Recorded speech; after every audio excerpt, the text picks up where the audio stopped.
Hello everyone, কেমন আছো তোমরা সবাই? এই ঠান্ডায় আগে সেটা বলো। জগদ্ধাত্রী পুজো পার হয়েছে বেশ অনেকগুলো দিন। আমাদের বাড়ির পাশের মেলায় আমরা চলে এসেছি। মেলায় আসলে কি করি, মেয়েরা সবার প্রথম সেখানে এসেই দেখে নিয়েছি।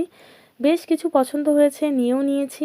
আর আমার সাথে কারা কারা এসছে তাদেরকে সবার ফার্স্ট দেখাই। এই যে আমরা এই কজন মিলে মেলায় এসেছি।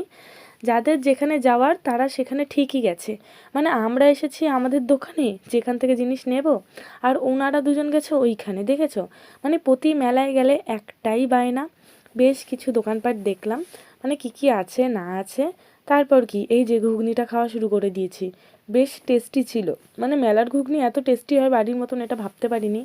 তারপর অনেক কিছুই খাওয়া দাওয়া করেছি, যদিও বা মেলায় আমি খুব একটা খাওয়া দাওয়া করি না, মানে ভালো লাগে না। ফুচকাটাও ভালো ছিল, কিন্তু সবথেকে বাজে ছিল এই কোকটা। এটা নিয়ে তো নাড়ু রীতিমতো আমার সঙ্গে ভীষণ ঝামেলা করেছে। মানে আমারই পছন্দ হচ্ছিল না, ওকে আমি কি করে দিই। এই স্মৃতিগুলোই তো থেকে যাবে বলো। মেলায় গিয়ে এত মজা করেছি, হাসি মজা আড্ডা সমস্ত কিছু দিতে দিতে কখন যে এত রাত হয়ে গেছে আমরা বুঝতেই পারিনি। আশেপাশটা দেখে তোমরা বুঝতেই পারছো কতটা রাত হয়ে গেছে। তখন মিনিমাম বাজে 11:30। আমরা এখন চলে আসবো বাড়ির দিকে। তার আগে আরও কিছুক্ষণ আমরা দুষ্টুমি করে নিয়েছি সবাই মিলে। এই দেখো, নাচানাচির তো আর কোনো শেষই নেই।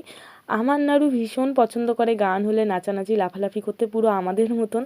যাই হোক, ব্লগটা তোমাদের কেমন লাগলো অবশ্যই কমেন্ট করে জানাবে। আর অনেকগুলো দিন পর আমি ব্লগ দিচ্ছি, আশা করি তোমরা ঠিক আগের মতন আমায় সাপোর্ট করবে। চলো এখন বাড়ি যাওয়া যাক, দেখা হচ্ছে, টাটা।